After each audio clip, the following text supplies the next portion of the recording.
के सागर तथागत बुद्ध विश्व रत्न बाबा साहब डॉक्टर बी.आर. अम्बेडकर,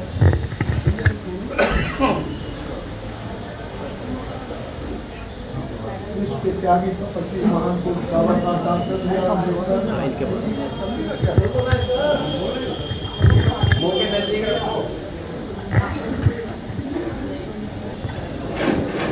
विश्व के त्यागी तपस्वी महान पुरुष मानवर काशीराम साहब और समाज के सभी जागृत करने वाले, समतामूलक समाज की स्थापना करने वाले सभी महान पुरुष और महान नायिकाओं के अपना श्रद्धा पुष्पांजलि करते हुए मंचासीन शिक्षा के क्षेत्र में आदरणीय देवेंद्र जी और शिक्षा और स्वास्थ्य और सामाजिक योगदान में अपना बहुत ही महत्वपूर्ण कई जिलों के क्षेत्र में हमारे बीच सुदर्शन हॉस्पिटल के एमडी, हमारे आज के इस पुण्य कार्यक्रम जो बहुत ही बहुमूल्य कार्यक्रम के आदरणीय मुख्य अतिथि महोदय, हमारे इस बहुत ही सुंदर जो आपने निर्वाचकी शासक है इस पर चिंतन करने के लिए आज बहुत ही महत्वपूर्ण मीटिंग हमारे चिंतनशील, जो मैं तो बहुत दिन से रामेश्वर जी और आदरणीय महेंद्र सिंह और सभी इनको सुनता रहता हूँ, ये गागर में सागर रखते हैं और बहुत ही बहुमूल्य विचार इनके हैं, मगर हमारे बीच के हैं इसलिए हम कम ध्यान देते हैं। ये हमारी कुछ कमजोरी हो सकती है। सभी प्रबुद्ध नागरिक बहनें और बहनों का तो आज रोल मुझे बहुत अच्छा लगा कि 50% की उनकी उपस्थिति माननीय मंच जी ने आप दर्ज कराई है, इसके लिए मैं आभार व्यक्त करता हूँ। देखिए, 2-3 बातें हैं। सबसे पहली बात मैं ये कहूँगा, यहाँ सभी विद्वान व्यक्तित्वगण बैठे हैं। बाबा साहब का सीरियल 8:30 बजे से 9 बजे के बीच आता है। ज़्यादातर लोग जो यहाँ बैठे हैं उनके ज़्यादातर बच्चे कॉन्वेंट स्कूल या नई इंग्लिश स्कूलों में पढ़ते हैं और उनको बाबा साहब के जीवन से पता नहीं, ना परिवार को उसकी फुर्सत है।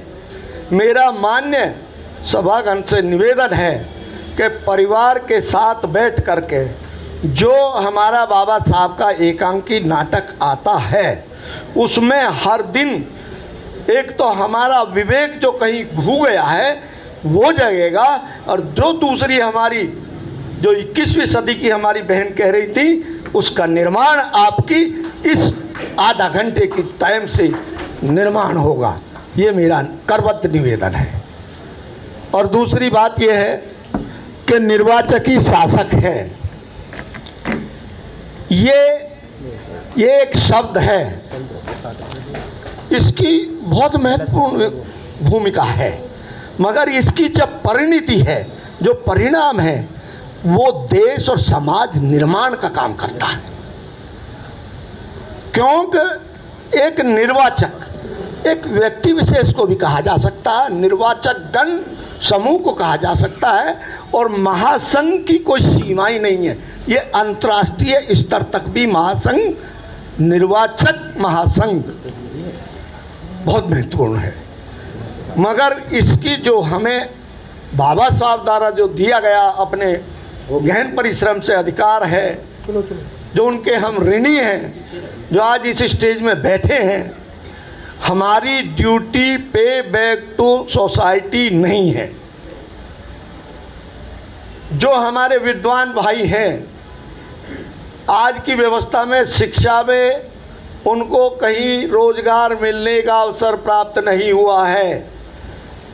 शिक्षा छिन गई है, जो बाबा साहब का मूल उद्देश्य था, जो हमको यहाँ लाने तक का उद्देश्य रहा है, जिसके पीछे पौराणिक युग से आज तक भी लड़ाई आप देखते हैं, उसको जिंदा रखने के लिए हमारे नौजवानों की ड्यूटी बनती है कि गली मोहल्ले में जहाँ भी छोटे बच्चे हमारे गरीब परिवार हैं, जब उनको हमने जागृत कर दिया तो निर्वाचकी शासक तब सब तक सार्थक होगा, वरना तो ये आपके शब्दों में रह जाएगा।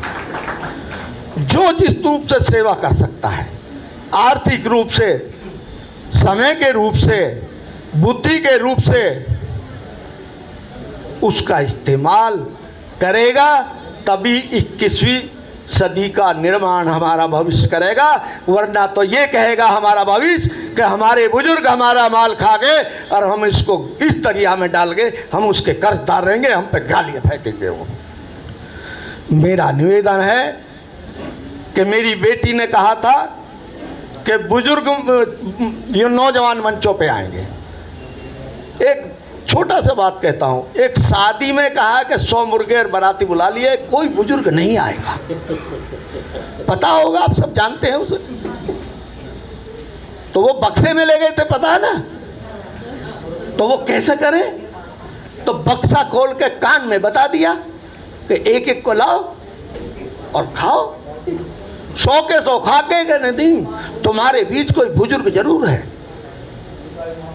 तो मेरी बेटी, इन बुजुर्गों को ये कहिए कि अपने समय, अपनी विद्वता का जो बाबा साहब कर रहे हैं उसे हमारे बीच में जरूर लाइए।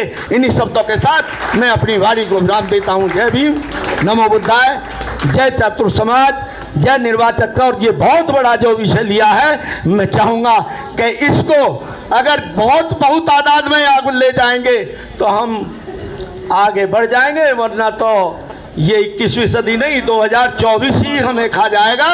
और 2027 में इस प्रदेश का निर्माण और देश निर्माण की लाइन इस निर्वाचक की महासंघ इस माध्यम से आगे बढ़ेगी। इन शब्दों के साथ जय भीम, नमो।